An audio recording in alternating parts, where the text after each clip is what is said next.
रहमान रहीम जी fellows, आइए आज का लेक्चर शुरू करने से पहले रब्बे ज़ुल जलाल की बारगाह में एक दफ़ा फिर मुल्तजी हों कि मौला करीम हमें ऐसे सजदों की तौफीक अता फरमा कि जिससे खिदमत खलक का जज्बा बढ़े। जी फेलोस, आज जो अहम पीस ऑफ लेजिस्लेशन को हम डिस्कस करने जा रहे हैं वह है the Punjab security of vulnerable establishments act 2015। Dear fellows, इस एक्ट की इम्प्लीमेंटेशन के हवाले से और इसके जो पीनल सेक्शंस हैं उनको इन्वोक करने के हवाले से और फिर जो वल्नरेबल इस्टेब्लिशमेंट्स हैं उसके हवाले से कुछ मिसकंसेप्शन पाई जाती हैं या लैक ऑफ अवेयरनेस की वजह से इसके प्रोसीजर को सही तरीके से पुलिस अडॉप्ट नहीं कर पा रही, जिसकी वजह से वो लोग जो ये अरेंजमेंट्स ये इनेक्टमेंट डिक्टेट करती है उसको स्ट्रिक्टो सेंसो अप्लाई नहीं किया जा रहा और इस एक्ट के जो मकासद सेट किए गए उनको हासिल नहीं किया जा पा रहा। डी फेलोस, पहले हम देखेंगे कि इस एक्ट को लेजिस्लेट करने का लेजिस्लेशन का मकसद क्या था, लेजिस्लेचर का मकसद क्या था और फिर इसकी वो कौन सी रिक्वायरमेंट्स हैं जो कि इसके फ्रूट्स को सही तरीके से हासिल करने के लिए अपनाना ज़रूरी है। फेलोज, इसका पहला मकसद ये था कि जो वल्नरेबल इस्टेब्लिशमेंट्स हैं उनकी सिक्योरिटी प्रोवाइड करना, उनकी सिक्योरिटी की अरेंजमेंट्स को इंश्योर करना। दूसरा इसका मकसद था, हम ये लेटर ऑन देखेंगे कि वल्नरेबल इस्टेब्लिशमेंट से क्या मुराद है, इस जो एक्ट है उसके अंदर इसको डिफाइन किया गया है सेक्शन 2 के सब सेक्शन आई के अंदर। दूसरा इसका मकसद ये था कि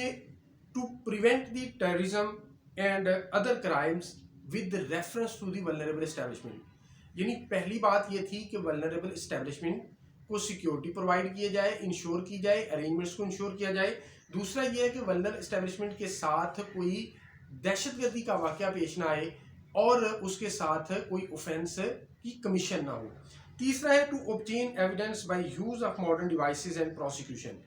इन केस अगर कोई कमीशन ऑफ टेररिज्म या commission of crime in connection with the vulnerable establishment commit हो गया तो फिर उस सूरत में एविडेंस जो है मॉडर्न टेक्निक्स की बुनियाद पर हासिल की जा सके ताकि जो ऑफेंडर्स हैं उनको कैफरे किरदार तक पहुंचाया जा सके। डी फेलोस, इस एक्ट के अंदर इसकी इम्प्लीमेंटेशन के हवाले से और इसकी जो पीनल प्रोविजंस हैं उनको इन्वोक करने के हवाले से और प्रोसीजर को जो अडॉप्ट करने के हवाले से सर्टन लेकूनास कमिट किए जाते हैं जिसकी वजह से एक्विटल होती है। हम उनको लेटेस्ट जजमेंट जो है 2021 LHC पेज 4166 की रोशनी में और इस एक्ट की प्रोविजंस की रोशनी में देखते हैं। ये फेलोज, पहले से हम देखेंगे कि वल्नरेबल इस्टेब्लिशमेंट से क्या मुराद है। ये फेलोज, वल्नरेबल इस्टेब्लिशमेंट को इस सेक्शन के अंदर डिफाइन नहीं किया गया, ये नहीं बताया गया कि ये क्या है, यानी डेफिनेटिव अंदाज में नहीं बयान किया गया, लेकिन चीज़ों को इन्यूमरेट कर दिया गया कि ये चीज़ें वल्नरेबल इस्टेब्लिशमेंट है। लेकिन वल्नरेबल जो वर्ड है दैट इज सेल्फ स्पीकिंग, यानी वो चीज़ which is easy target, which is easy to be hit and easy to be targeted for the commission of an offense and for the commission of terrorism। तो अब इसके अंदर जो चीज़ें बताई गई कि कौन सी चीज़ें वल्नरेबल एस्टेब्लिशमेंट हो सकती हैं। Place of worship, any other religious place, sensitive office of the government, वो फेडरल का भी हो सकता है, प्रोविंशियल का भी हो सकता है, डिस्ट्रिक्ट का भी हो सकता है, किसी ऑर्गेनाइजेशन का हो सकता है, किसी कोई फॉरेन प्रोजेक्ट हो सकता है, कोई हॉस्पिटल हो सकता है, कोई बैंक हो सकता है जो मनी चेंजर हो सकता है, फाइनेंशियल इंस्टीट्यूशन हो सकता है, ऑफिस ऑफ फर्म या कंपनी का कोई ऑफिस हो सकता है, इंडस्ट्रियल यूनिट हो सकता है, एजुकेशनल इंस्टीट्यूशन हो सकता है, पब्लिक पार्क हो सकता है, प्राइवेट क्लिनिक हो सकता है, वेडिंग हॉल हो सकता है,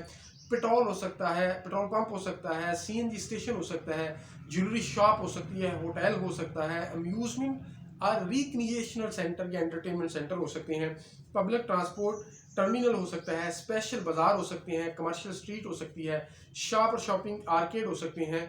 जो कि इस एक्ट के तहत नोटिफाई किए गए हों।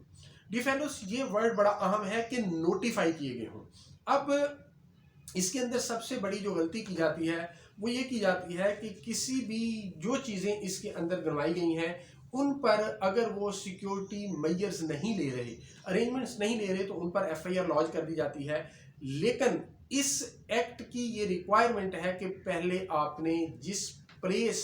जो इसके अंदर मेंशन की गई हैं उन पर अगर आपने कार्रवाई करनी है तो पहले आपने उसको वल्नरेबल एस्टेब्लिशमेंट नोटिफाई करना है, नोटिफाई करवाना है जो डिस्ट्रिक्ट कोऑर्डिनेशन ऑफिसर यानी डिप्टी कमिश्नर से। अब डियर फेलोस, इस जजमेंट के अंदर honourable Lahore high court Lahore की जो तारिक सलीम शेख साहब की है 2021 LHC पेज 4166, इसके अंदर बड़ा कैटेगोरिकली ये बात बताई गई कि application of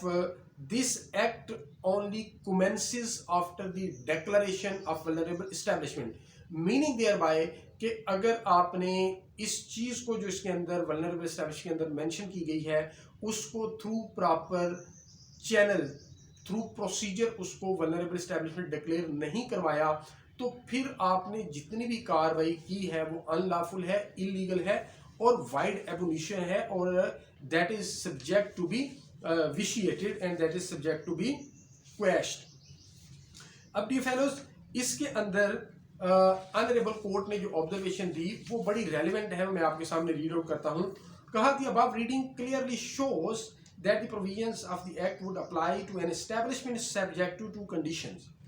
First, the committee identifies it as a vulnerable establishment and makes a recommendation to the DCO for notification as such, and secondly, the DCO declares it a vulnerable establishment by notification. अब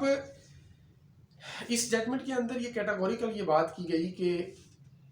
इस जो law है उसकी application ही तब हो सकती है अगर आपने उसे वल्नरेबल एस्टेब्लिशमेंट डिक्लेयर करवाया है। D fellows, vulnerable establishment declare करने का जो तरीकाकार है वो इस के सेक्शन 3 के अंदर, 4 के अंदर और 5 के अंदर बताया गया है। 3 के अंदर बताया गया कि एक सिक्योरिटी एडवाइजरी कमेटी होगी। ये कमेटी जो है वो डिस्ट्रिक्ट कोऑर्डिनेशन ऑफिसर जो है वो कॉन्स्टिट्यूट करेगा और इसको जो हेड करेगा वो SDPO करेगा, यानी मुतलका जो सर्कल ऑफिसर है पुलिस का वो करेगा। एक नुमाइंदा जो है वो डिस्ट्रिक्ट एडमिनिस्ट्रेशन का इसमें होगा, एक स्पेशल ब्रांच का होगा, एक CTD का होगा और 2 नुमाइंदे जो हैं वो लिए जाएंगे ट्रेडर से और स्टेक होल्डर से। और इसकी मीटिंग कम से कम महीने में एक दफ़ा होगी। और आगे 4 के अंदर ये बताया गया कि सबसे पहले इसका काम ये होगा कि ये वो लोकेशंस, वो बिल्डिंग्स जो कि सेक्शन 2 के अंदर वल्नरेबल एस्टेब्लिशमेंट की कैटेगरी में आती हैं उनको आइडेंटिफाई करें कि आया कि ये वाकई ही वल्नरेबल हैं, यानी इजीली टारगेट हो सकती हैं और vulnerable to be a target of the terrorism और क्राइम हो सकती हैं, कमीशन ऑफ क्राइम हो सकती हैं। उस इंस्पेक्ट कर सकती हैं, उसके लिए इशू कर सकती हैं, एडवाइस इशू कर सकती हैं उसके मैनेजर को और वार्निंग इशू कर सकती हैं और फिर उसको सील कर सकती हैं। अब डियर फेलोस, ये जो कमेटी है ये रिकमेंड करेगी कि आया कि ये बिल्डिंग हमने इंस्पेक्ट करने के बाद उसको रिकमेंड करेगी आया कि ये वल्नरेबल एस्टेब्लिशमेंट डिक्लेयर होनी चाहिए या नहीं होनी चाहिए। अगर वो अपनी रिकमेंडेशन देती है कि it should be declared as a vulnerable establishment तो डिस्ट्रिक्ट कोऑर्डिनेशन ऑफिसर उसे नोटिफाई कर देगा। अब नोटिफाई करने के बाद आगे फिर जब वो नोटिफाई हो जाएगी तो ये जो सिक्योरिटी एडवाइजरी कमेटी है ये एक एडवाइस इशू करेगी to the manager of the vulnerable establishment. वो कोई भी चीज़ हो सकती है जो मैंने लिस्ट आपके सामने रखी उनमें से। अब जब ये उसको एडवाइस इशू कर देंगे तो ये बेसिकली वो मेजर्स होंगे which are recommended to be taken by the manager for the arrangements of the vulnerable establishment to protect it from any onslaught of terrorism and commission of crime। अब ये जो advice अगर issue कर देते हैं तो बाद में पता चलता है इंस्पेक्शन के दौरान कि ये उसको ऑब्जर्व नहीं कर रहे या इन्होंने इंस्टॉल नहीं की। ये जो वल्नरेबल एस्टेब्लिशमेंट की सिक्योरिटी के अरेंजमेंट्स होंगी ये फिजिकल भी होंगी, यानी डिप्लॉय करेंगे उस वहाँ पे गार्ड शार्ड, और इसके साथ जो टेक्निकल भी होगी जैसे CCTV फुटेज और कैमराज और ये सारा कुछ होगा। अब अगर कमेटी इस नतीजे पे पहुंचती है कि on report of the SHO law enforcement agency की किसी रिपोर्ट की बुनियाद पर, अपनी ऑब्जर्वेशन की बुनियाद पर, अपनी इंस्पेक्शन की बुनियाद पर, तो फिर कमेटी एक वार्निंग इशू करेगी और उससे ये कहेगी कि ये चीज़ें जो हैं they are being found deficient with respect to the arrangements of security of the vulnerable establishment और आप इसे करो। अगर वो नहीं करता तो फिर जो है उस पर पीनल सेक्शन जो है वो इन्वोक होगा अंडर सेक्शन 14। इसी तरह अगर वो नहीं करता तो जो सिक्योरिटी एडवाइजरी कमेटी है वो जो है वो उसकी पार्शियल या कंप्लीट सीलिंग भी कर सकती है, और मैनेजर जो है वो बाउंड होगा उसकी एविडेंस देने का। अब डी फेलोस इसके अंदर सेक्शन 14 जो है वो 3 सेक्शन की वायलेशन को पीनल बना रहा है। सेक्शन 10 की यानी वार्निंग दी गई और उसकी वायलेशन हुई, सेक्शन 11 की यानी सील किया गया और उसकी वायलेशन हुई, और सेक्शन 12 की यानी अगर एडवाइस दी गई है और उसको इम्प्लीमेंट नहीं किया जा रहा तो इसको भी पीनल बना रहा है। अब डी फेलोस इसके अंदर भी एक लीगल पॉइंट ये है कि ये जो एफआईआर है वो भी उस सूरत में होगी जब कमेटी ने वो वार्निंग इशू की होगी। अब अमूमी तौर पे ये प्रोसीजर जो है वो लैग करते हैं हम प्रोसीजर के अंदर, जिसकी वजह से एक्यूटल या डिस्चार्ज होता है। अब ये फेलोस इसकी जो सज़ा बताई गई वो बताया गया may extend to 6 months and fine which shall not be less than 50,000 rupees but shall not exceed 100,000 rupees. अब डी फेलोस अगरचे इसकी सज़ा थोड़ी है लेकिन सेक्शन 15 इसका ये कहता है कि इसके तमाम ऑफेंसिव जो हैं यानी जो 14 है ये कॉग्निजेबल है, काबिल दस्तंदाजी है और नॉन बेलेबल है, यानी इसकी ज़मानत जो है वो काबिल ज़मानत नहीं है, नाकाबिल ज़मानत है। अब डी फेलोस इसके साथ साथ ये बताया कि ये कंपाउंडेबल है, लेकिन उसके साथ एक शर्त लगा दी गई कि ये कंपाउंड हो सकता है अगर कि subject to the deposit of administrative penalty which shall not be less than 50,000 rupees, तो ये हो सकता है, कंपाउंड हो सकता है। अब डी फेलोस इसके अंदर जो बॉटम लाइन है या दो अहम जो पॉइंट हैं जिसकी बुनियाद पे डिस्चार्ज होता है या जिसकी बुनियाद पे एक्विटल होती है, वो 2 पॉइंट हैं। एक तो ये है कि जो वल्नरेबल इस्टेब्लिशमेंट है उसको नोटिफाई नहीं किया गया होता, और दूसरा ये है कि जो वार्निंग है या एडवाइस है या सीलिंग है वो on the recommendation of the security advisory committee नहीं होती। अब अगर ये दोनों की वायलेशन होती है तो फिर एक सफिशिएंट ग्राउंड होती है for the defence to agitate, और जिसकी बुनियाद पे जो है वो उसकी डिस्चार्ज की या एक्विटल डिस्चार्ज हो जाता है या एक्विटल होती है। ये फेलोस ये था आज का हमारा टॉपिक जिसको हमने कवर करने की कोशिश की। Thank you.